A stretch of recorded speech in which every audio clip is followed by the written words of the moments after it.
next we've got Dean Morton coming up, who is, Dean's been involved in development control field of construction for 16 years, spanning compliance roles, planning and assessment of development applications, particularly in building surveying in council and as an accredited certifier in Sydney for the last 11 years. So Dean started when he was 10 years of age, obviously.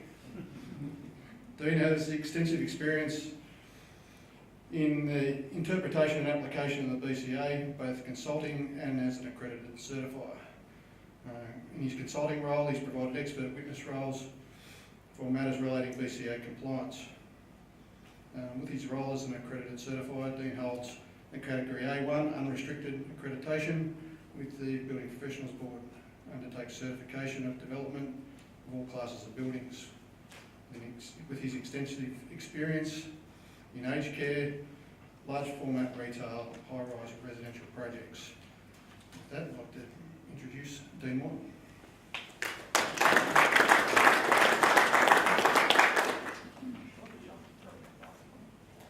Yes, if you could, yes.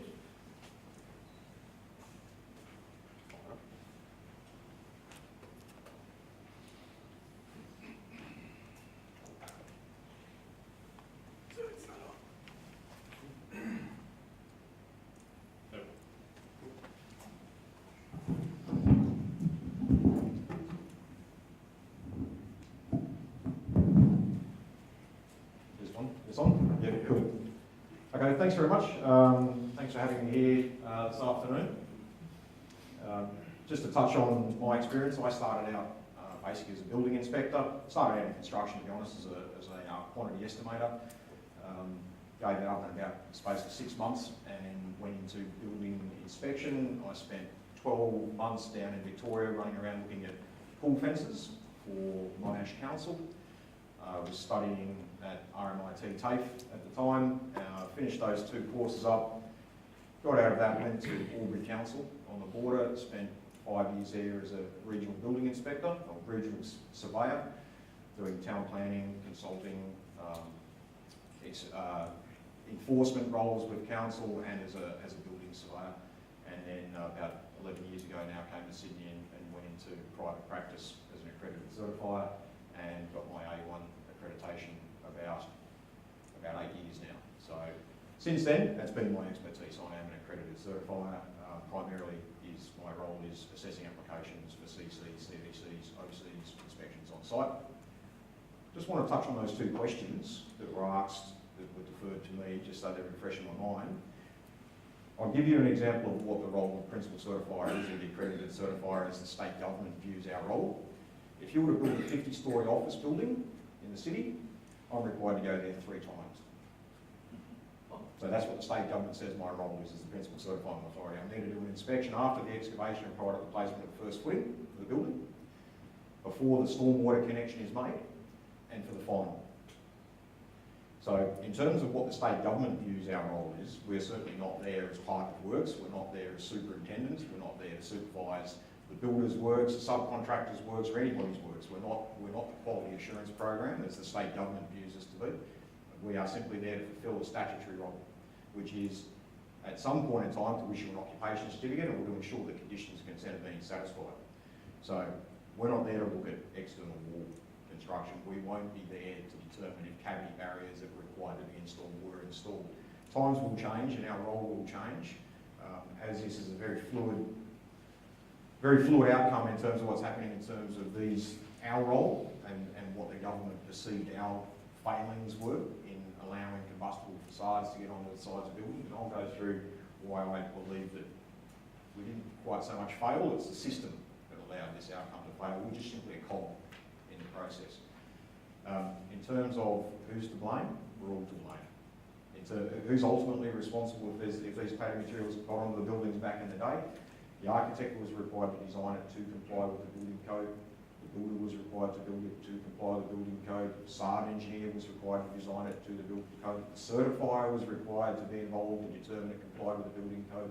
And at the end of the day, there's a thing called, apportionate liability, that when we all go to court, the judge decides how much responsibility we all bear as to get to the end process. So There's no one person, and I say that from coming from a certifier's perspective. There can't be one person involved in the construction of a building that is responsible for the entire outcome.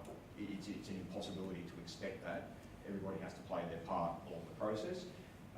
Much as it is easy to stick one person on the pedestal and say, well, you were the one who issued the OC, or you were the one who issued the CC, you should have checked these things. I can assure you that if I got to the point where I required a set of plans that reflected the entire compliance with all provisions of the building code and every reference to Australian standard, no building would ever get a CC issued on it. It's just, architects can't design it that way. Subcontractors and subconsultants cannot design it in that way. There has to be some degree of flexibility for site and experience and knowledge that goes into any building. But anyway, that's off topic slightly. So my speech this afternoon will kind of dovetail into a little bit of what Pele said. It's not anywhere near as sexy. I don't have burning buildings in mind. I drill down into the very boring components of the building code of Australia. But the reality of it is that as building consultants, you don't know what a defect is unless you know what the building code says. So if you can't establish that baseline position, and that's what I have to do in determining compliance with the building code. If somebody presents me with a document that says, is this okay? I need to drill down into the words, the actual words that's inside the building code, and try and figure out whether what it says in a word and can translate to a three-dimensional building to get it all to work. So I'm going to cover basically what the building code, how it deals with combustible materials, the basics of that. Requirements for external walls and attachments. So Pele touched on this, but I'm going to drill down into the building code and become a very significant conversation piece when this whole issue kicked off from the crossfire as to what is an external wall and therefore what controls do I apply to it.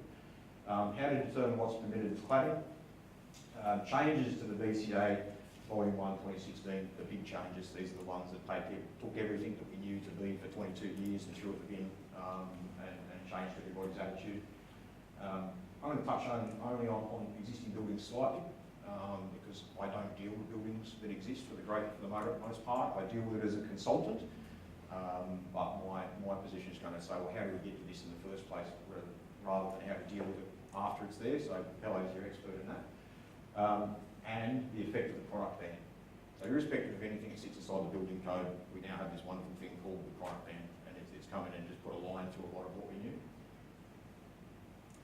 So Pele stole a little bit of my thunder, but I've still got a little bit left in reserve here, is the building code itself is a performance-based document at its heart. You don't need to comply with a single clause that deems to satisfy provisions of the BCA. As long as you satisfy the performance requirements, they're the most critical component of the building code. You can take all of the 280 odd clauses of the building code, never apply a single one of them to a single building, design it as a performance-based building from the get-go for every component of that building, and we never even need to speak about deemed to satisfy provisions. So that's the big issue. Compliance of the performance requirements, we must satisfy those. Everything else is negotiable, so we must satisfy those. The types of construction and the restriction on combustible cladding materials is limited to type A and B construction only. So the building code is set out in relation to 3 different types of construction, A, B, C. A is the most onerous, C is the least onerous. A is halfway between your elbow and you know what, because it's half of what's onerous and still confusing as to what's permissible. And we never like dealing with type B construction as certifiers. So putting type B aside, we're going to deal with type A for the most part.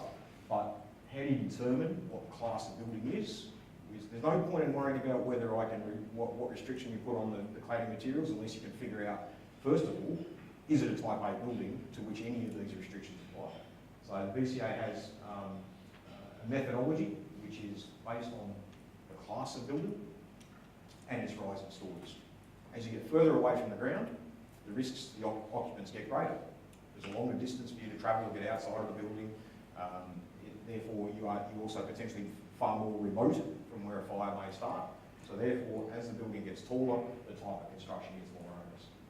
So, for argument's sake, class 2 building is an apartment building, residential building.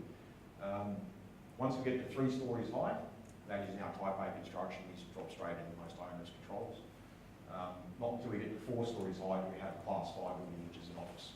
But anything pretty much above a 4-storey building, you will know it to be type A construction, and therefore we're stuck inside these controls relating to combustible external walls.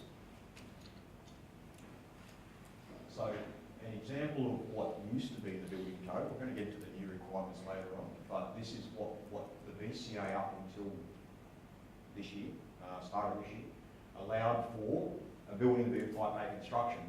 So we've got here is an extract out of the specification, C1.1, which sets out a lot of controls related to type A construction. You'll see 3.1b says external walls, common walls, and the flooring and floor framing of lift pits must be non-combustible. Any word in the BCA that's in italics is a defined term. Okay, so we've now set out an established requirement that an external wall must be non-combustible. Then we need to figure out some elements beyond that. But when the new clauses came into the building code, we got a new clause that basically says, well, give you an example. An external wall is a defined term. We'll go through what a defined term is, but it doesn't tell me what elements of that external wall must be non-combustible. But the new clause in the building code now says, for A, building of type A or type B construction, following elements and their components must be non-combustible. External walls and common walls, including all components incorporated in them, including the facade covering, framing and insulation. So previously I had a very basic requirement that an external wall must be non-combustible. Now I've got a much more onerous control. So we still need to establish what the heck an external wall is, because until I know what an external wall is, I don't know what the controls relating to it is. So the BCA does give some examples and define terms. States that an external wall means an outer wall of a building which is not a common wall. Still, it doesn't give us a great deal to go on. And it doesn't tell me to what constitutes an external wall. Is it the air that's touching the outside face of the cladding material to the air that's touching the inside face of the internal lining material? Is that an external wall? Well, this is where the argument steps in, and this is where arguments have been put forward that the methodology of constructing buildings where these materials have been put on the buildings is actually satisfying the requirements of the building code. Because if I simply say, well, this is the example given in the guide to the building code, again, very basic. The hatch bit, that's an external wall, very clever. The bit that's on the inside of it that isn't hatched, that's an internal wall. So by default, everything else that's not there is not an external wall. One can argue that the wall that runs around the corner should also be hatched out. That should be an external wall. They haven't bothered to do that. So this is what sat in the guide to the Building Code of Australia for 20 years. This is all we had to go on for something as critical as this element. So after the crossfire and all of these discussions, we started to come around as to what is an external wall and why do I have to now have such high regard to determine what one is. The Australian Building Codes Board, so the author of the Building Code, put forward an advisory note. This is in September of 2016, which tries to then set out in a much more stricter sense what we're supposed to determine to be an external wall. Again, is it the outside air, the air touching the outside face to the air touching the inside face of the wall? Well, it's now given an example of an external wall. Should be the external cladding, including masonry, concrete panels, composite panels. Interesting, building codes never used those terms before, but now the ASBC is now talking about composite panels in their instructions to users of the building code, not just certifiers, but we're talking about users of the building code of Australia. And sheet materials, framing, spandrels, insulation, thermal, internal lining, so plasterboard. So now we're going to the extent of having no explanation of what an external wall is, and now saying we're basically taking everything from what is the outside face of the wall to the inside face. We've still got provisions of the building code at this point in time, irrespective of an external wall as to attachments to external walls. Say if I build a wall that is a concrete wall with lining, with insulation, then a steel stud wall and then a lining on the inside, I've created an external wall, satisfied the definition. What if I want to go and attach something on the outside face of that wall? Well, then there's a requirement to deal with then what is an attachment to an external wall. Because attachments we'll get to at a certain point in time up until this year were permitted to be combustible. The building code actually put the words in there that said you may use combustible cladding. So at this point in time, I now need to establish what constitutes a finish or a lining or an attachment. So Again, the instructions given to us, the term finish is intended to refer to a final coating applied to either an internal or external face of wall. Examples of finishes include paint or other internal or external, applied to an internal or external face, or a coating applied to the internal face, a metal sheet roofing. So it still hasn't really given us a great deal to go on. But then it goes on to say what a lining. A lining is a covering applied to a wall or roof. An example of lining covered by specification C1.1 clause 2.4 is decorative panelling fixed to the internal or external surface of an external wall. Sounds a lot like ACP to me. Sounds a lot like what a composite panel is. To me, what we're being told and what the building code is now saying to us is a lining is a decorative panel. It doesn't constitute the external wall itself. It doesn't do any component of the wall's functions. That is, it's not there for fire rating, it's not there for insulation. If you took it away, the wall still stands and the wall still does its weatherproofing duties. So it's not there as an integral part of the wall. It's now a lining and it's decorative. So as long as I call that panel, the ACP, as a decorative panel, and most of their reports say that's exactly what they are, I'm allowed to now have a combustible finish or lining is not permitted unless it complies with specification C1.1 clause 2.4. These requirements are explained in sections 3 and 4. It's now gone on to say that it can be combustible. So at no point in this, at this point, at no point along the process has the building code said I can't have combustible cladding on the side of the building. And that's always been the case. So, combustible materials, what was permitted prior to the amendment. If it was a part of an external wall, it must be non-combustible. So I've established that at the start. The clause said if it's an external wall, it must be non-combustible. That constitutes all elements of that external wall. Easy, as long as I know what an external wall is.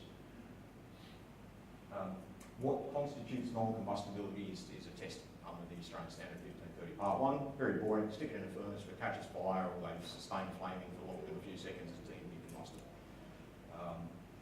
None of the ACPs are deemed to be non-combustible. They're all deemed to be combustible. So irrespective of FR ratings or what have you, they are a combustible material. But if it was an attachment, then it was allowed, but required consideration clause 2.4, especially 1.1, and it sets out a few tests. So far, I've built a wall, I've got everything on the inside that is non-combustible. From that wall face to that internal wall face, it's all non-combustible. Now I'm putting an attachment on the side of the building. It is a decorative panel. Combustible material may be used as a finish or lining to a wall or roof, or a sign, sunscreen or blind pointing, or other attachments to a building element which has the required fire resistance level. If the material is exempted under clause C110 or complies with fire hazard properties prescribed in that clause. Well, for external cladding, there were no controls under that clause. So we discount it straight away. Internal wall lining, yes. External wall lining, no. So good, we'll move past that one. It is not located near or directly above the required exit cells to make the exit unusable on fire. What does that mean? Subjective. What constitutes unusable? For how long does that exit have to be? How long can I say that cladding stays there before the exit is unusable? Do I need to determine how long it takes to fully evacuate the building? It's not what it says. It just says, not located near or above, directly above cells, make it unusable on a fire. Well, I can say, well, right, I'm not a fire safety engineer, I'm a building certifier. And I say, well, if it's going to take 20 minutes before that cladding falls off the side of the building because there's a fire there, but everybody gets out in 15 minutes, does it make the exit unusable on a fire?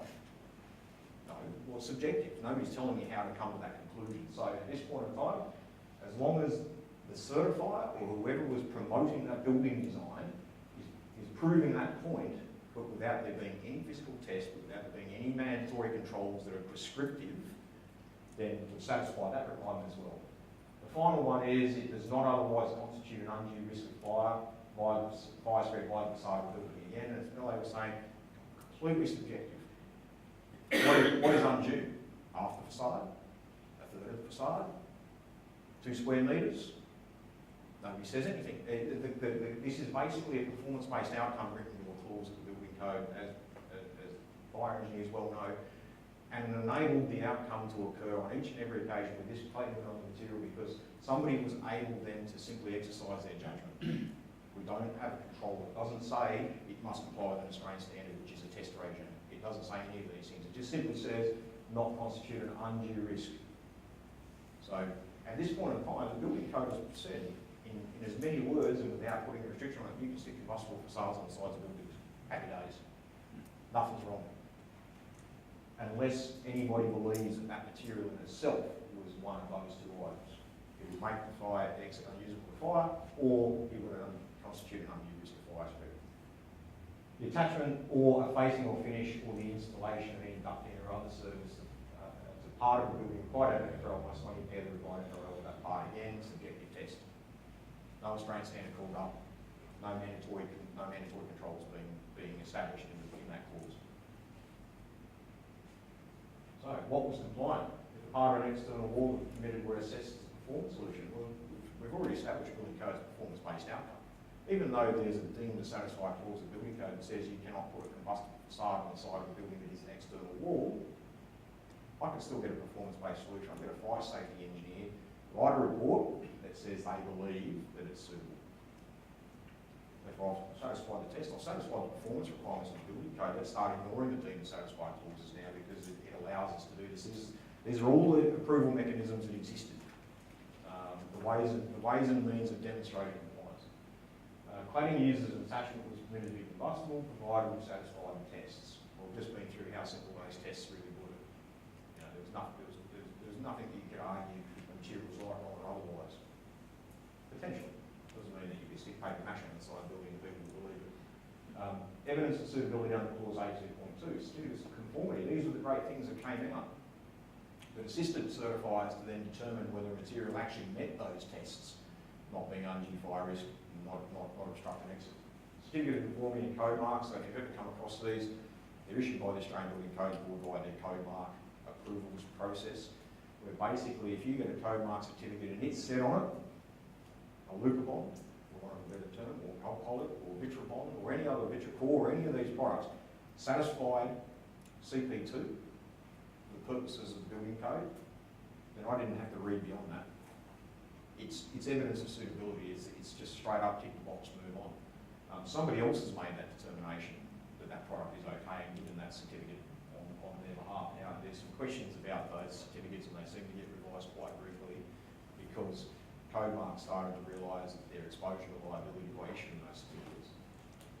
Some code mark certificates were incorporated performance solutions directly to them. So instead of me accepting a performance solution, the manufacturer goes out and says, here's all this documentation that says my product's great. And then you can put it on the side of the building, it doesn't matter how big it is, and it is technically combustible. And I haven't got a test certificate for it, but I've also got a fire safety engineer who's prepared to write a generic performance-based solution for that product. And give it all the code mark, and they've all assessed it, and they've said, we accept that position, so therefore you can use that product in these applications. And they spelled out what the applications were, and at the bottom of it, it said what the information relied upon was, and it included fire safety engineering solutions. So by default now, I'm getting fire engineering solutions via the government, via code mark. This is what was happening, still happening. So, here's an example. Apologies if Luke and Bond were really off in the room today, but here's an example of what this code mark certificate told me as an accredited certifier was able to be used for. Volume 1, CP2 and CP4 in the following applications. In a building required to be of type A or B construction. So, CP2, not to contribute to fire spread in buildings. That's the big ticket one, that's the one that we need to satisfy. In this respect, it's told me as long as it is, as we read through, an attachment to an external wall at any distance to a fire source feature where the external wall is required to have fire resistance level and where the external wall is not required to have, where the external wall is not required to have fire resistance level. I can use it pretty much in every application that I choose to. And where the product is used in accordance with volume 1, the type A or B construction, where Lucabond Plus is used as a component of an attachment to either an external wall, as an attachment to an external wall, either cavity breaks within the concealed cavities, providing floor-to-floor separation at every floor junction must be used. The building is to have a sprinkler system, the building is to have a sprinkler system designed in accordance with the standard. So these start to drop into the controls about what this code mark certificate says. find that they have a little bit of plus on there, and you go and find a test report that says for it, don't just stop reading after the first time, or read on, because if the building doesn't have cavity barriers and nobody knows that they exist, well, all of a sudden that code mark certificate is irrelevant. Haven't satisfied those, haven't satisfied the installation requirements that support that statement initially in the certificate. We walk in there, there's no sprinkler system. All of a sudden, I don't care what your code mark certificate says anymore. Product can't be used for that application. So here's the big changes. The start of this year, March of this year, Amendment 1 to the BCA 2016. And the BCA used to be amended as many times as they chose to when it was the old 1996 version of that document.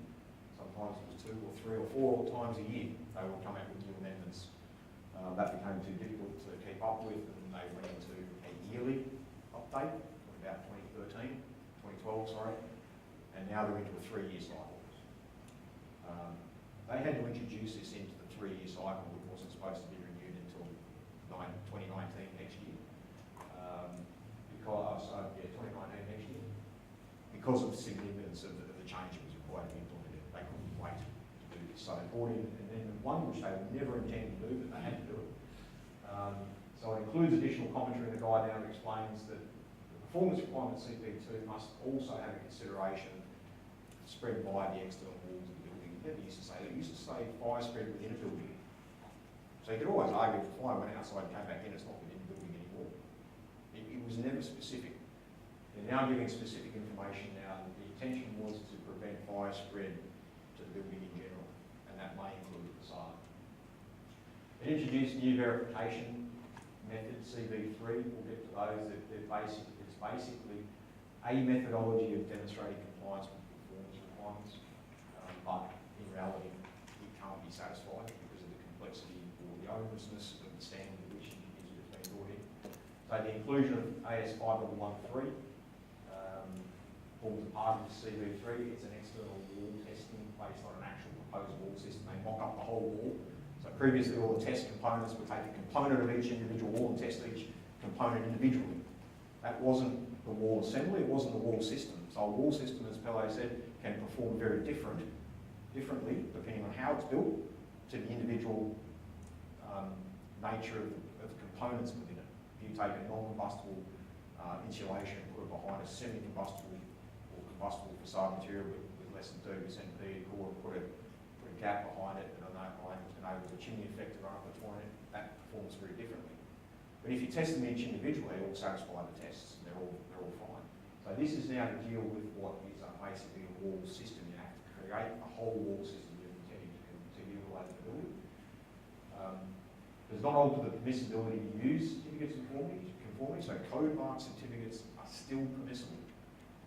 So needing to understand though that the code mark certificate that was issued and references compliance with Building Code 2016 is not valid if it's in relation to the building that's being satisfied, being assessed under BCA 2016 Amendment 1.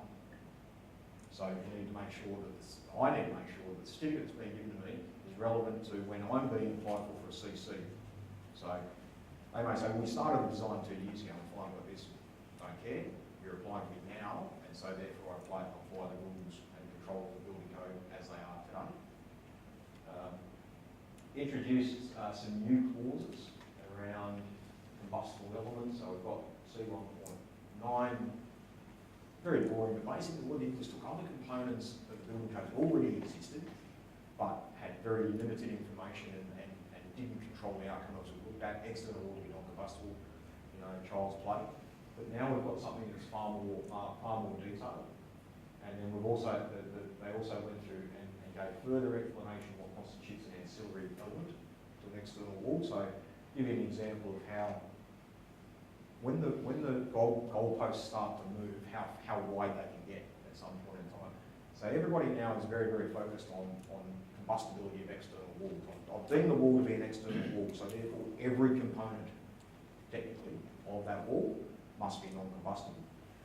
So if I want to go on and put a GPO in that wall internally, well, a GPO is combustible. If I put it in the furnace, it's made out of plastic, it'll melt and catch fire.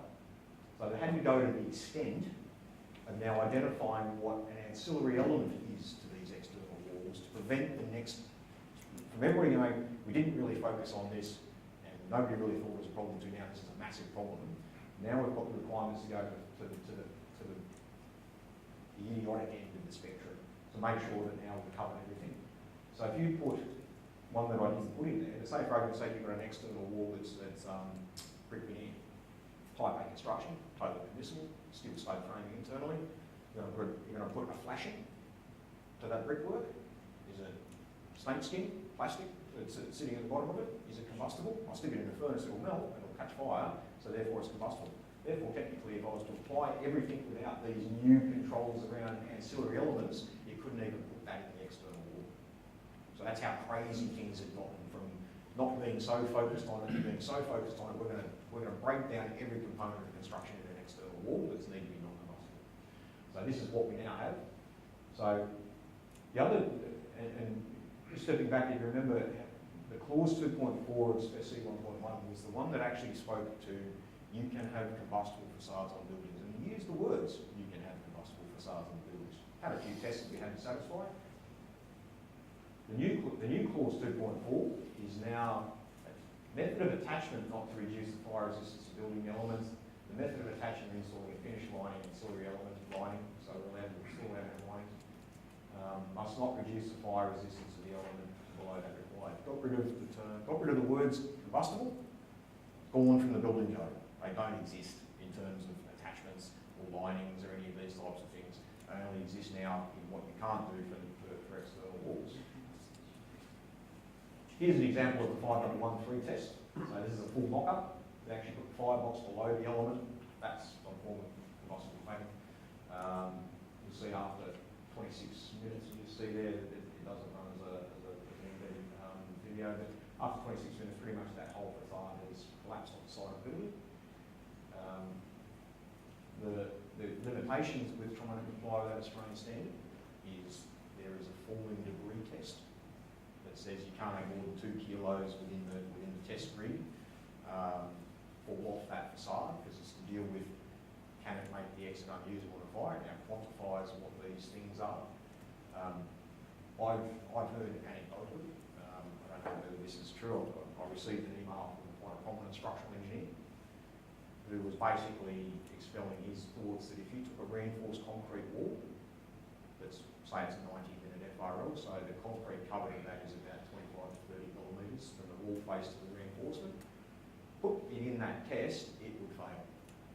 Because the reinforcement heats up, it expands, it spalls the concrete off, and as the reinforcement then gets exposed to more heat, it expands even further and spalls more concrete off. So if you've got a test that says you can't have more than 2 kilos of falling debris, and concrete, very dense, don't have to have as much of it, if you got more than 2 kilos that fall off, that wall would fail that test. And a structural engineer is basically saying that they believe that would be the case. So this is how onerous things have come. From not doing a great deal at all, to basically introducing a test that would actually prevent a reinforced concrete wall from passing. So, pendulum swung a long way in the opposite direction, in my view. But Amendment 1. So, can combustible materials still be used? I need to check. I check this now every day as a certifier assessing applications that come across my desk. Definition of an external wall remains the same. So, cladding materials are still deemed as attachments. So, I've still got the same test. However, under C19 still only imposes that type A or B construction must be non-combustible, but type C construction. So, give you an example, a 2-storey office building. If you go back through the table I gave initially in this, where it gives you the rising stories versus the type of construction. 2-storey, class 5 office, type C construction. Go to town, do what you like. No limitations on combustible facades. So, the building code hasn't taken away the consideration of combustible materials at all. It's still just hammering into this process of buildings of type A or type B construction having to have these controls. Houses, not even dealt with under this version of the building code, they're under volume 2 of the building code, no controls, build you like. Single-storey hospital, type C construction, no controls, build you like. Put whatever you like on the side of the building.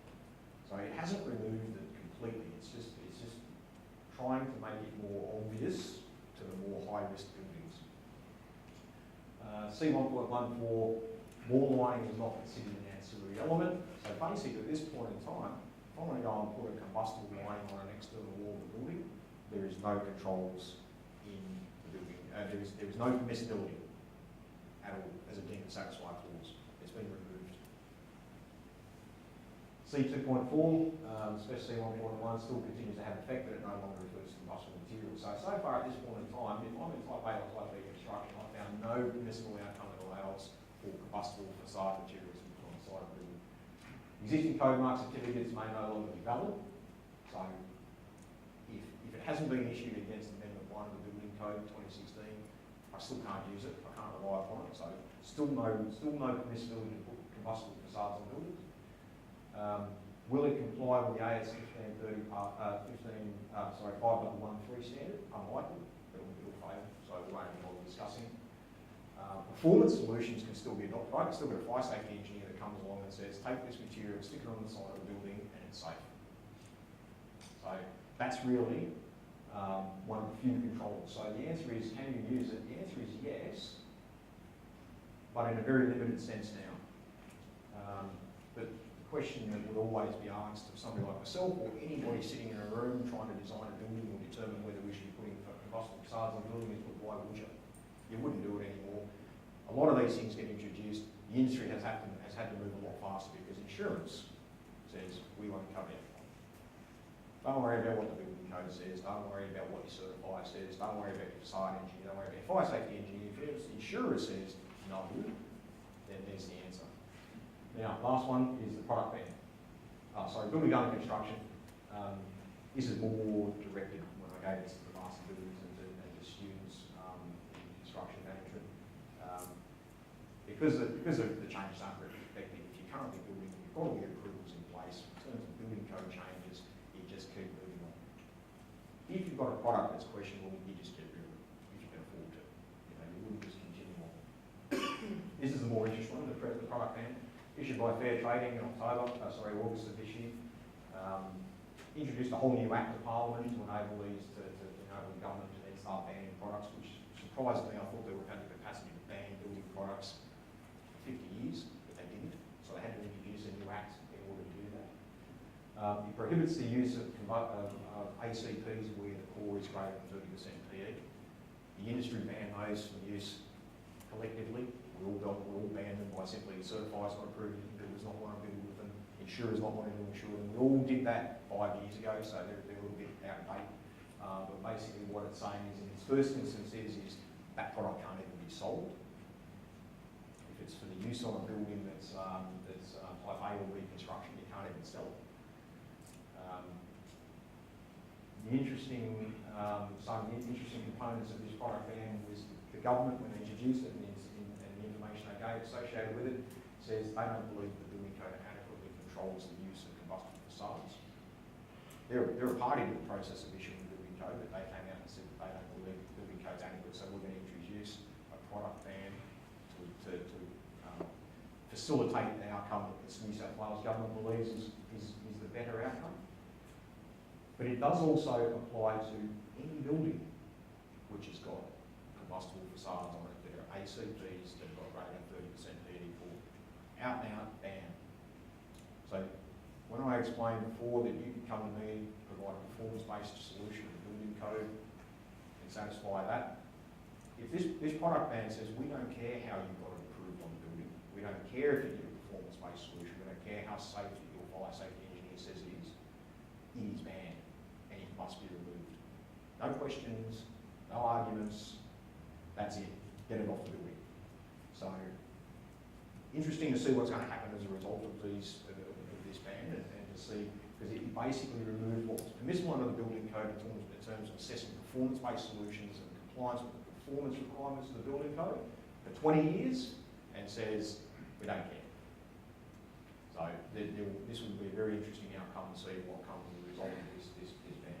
And it's retrospective, like I said, it impacts all existing buildings, irrespective of when they were approved, under what building code or version of the building code they were approved, the methodology that they were approved, if they are demonstrated to be safe. If you've met the first test that it is type A or B construction, and that it is an ACP with greater than 30% polyethylene core is banned. This is some of the explanation that sits behind the product ban itself. It basically says, the last line is the most critical one here. For the purposes of that part of the Act, it does not matter if the building product was used in the building before the building product ban, product use ban was in force. That's the one that says we don't care. It applies to every building irrespective.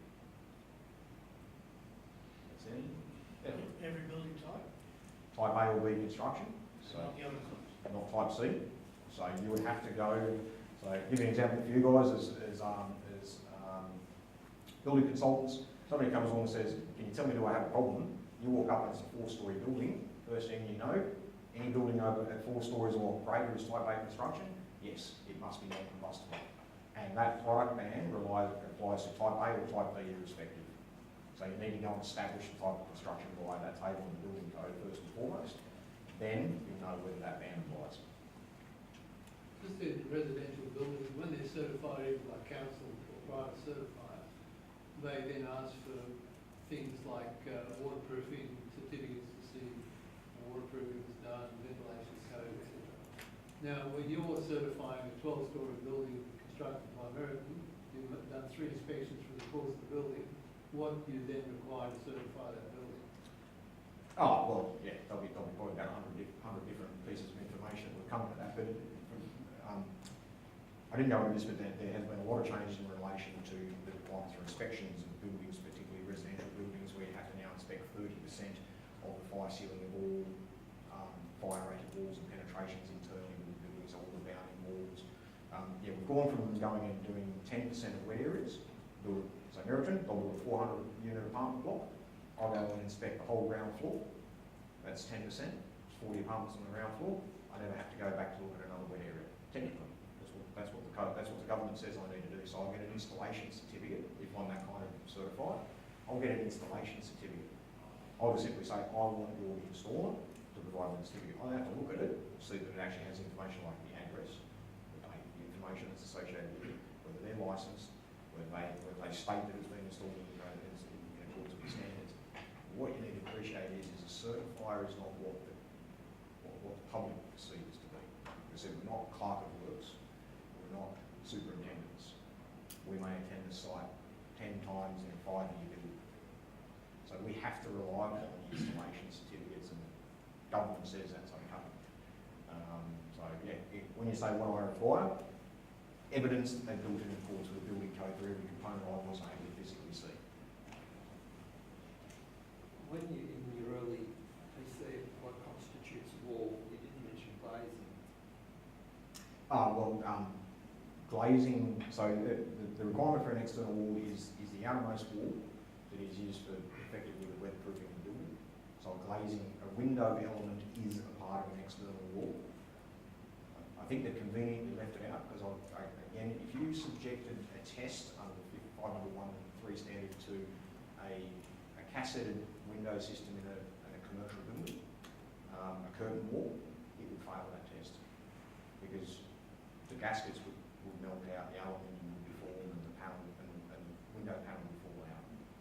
So the glass is deemed to be non-combustible just because if it was deemed to be combustible, you wouldn't be able to put it in an external wall. So it's not something the building codes, I think, deliberately left out. It's just something that they've decided that it's not worth dealing with directly because it's there. Because you have to put windows in buildings. The building code says you must have windows for natural light into a habitable room in a building. So they can't then restrict the installation of a window in the same way. Oh, they fail the test, absolutely. And you see some of these curtain wall systems, those glass panels could weigh upwards of 80 or 100 kilos. And they release and fall out of the building. They cause mayhem. The testing method of 5013, is that just for combustible materials to comply with, or? It's a test of the performance of the wall in a fire, as opposed to combustibility. There's another standard that just deals with combustibility. It's to look at the performance of the wall in an equivalent fire scenario.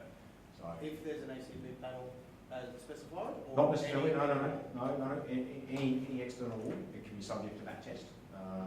So if that wall element or any component of it is combustible, then you can revert to that test to prove the suitability of it. If every component of that wall is deemed non-combustible, you don't even have to look at that test. Yeah, so your friend's comment about the reinforced concrete wouldn't really apply because concrete is deemed. Right, it's already non-combustible. Yeah, so you don't need, to do that. you don't need to put the test to it on. The point I was making was more the onerousness Yeah. of that test and the ability for standard construction methodologies to actually satisfy it. Sorry, right at the back. Masonry walls, brick walls, where you have to repair cracking and so on, and you use acrylic render of several millimetres thick, which may or may not be combustible. That's an interesting one. Wouldn't have contemplated that myself. I think, you know, if it is attached to a wall, if you're rebuilding the whole wall, then you wouldn't be using that material anyway. So you're using it in a very limited and isolated sense. So you need to, outside of the strict controls of the building code, putting that aside and having some general approach. If you have one bit of acrylic render there that may be deemed combustible and another one on the other side of the wall, there's no connectivity. If it One- was the whole wall. If there's a whole wall, I may then want to, as a certifier, I may then be saying, well, So would a conventional render maybe fibre reinforced? a render, Cement, yeah. well, a render itself is a finish, and so therefore you get some concessions on the building for that service. So a paint, because even though paint may be combustible, it says a finish is not controlled in that way. If it was a lining material, it's different. If it's a finish, that is, it's a paint finish on the wall, you don't have to test it for combustibility. One more question, David? Then is the definition of external painting which causes or may cause a threat to the safety of occupants of the building, now it's been defined as a major defect in the building. Is that of any relevance to your role as a certifier? No. So how the Home Building Act has migrated to consider current industry issues in the industry, the BCA is still our first and foremost and only point of call in relation to these matters. So in approving a construction certificate, at the end of the day, that certificate has a statement that says, if built in accordance with the plans and specifications in detail accompanying this certificate, it will comply with the building code. It's a statement that every construction certificate has to have. However, when you get to the occupation certificate, it doesn't say that the building as constructed complies with the requirements of the Building Code of Australia. What it says, or must say, is it is fit to occupy in terms of its classification of the Building Code. Very different legal terminology between the two. All right. Thank you, Dean. Wonderful presentation.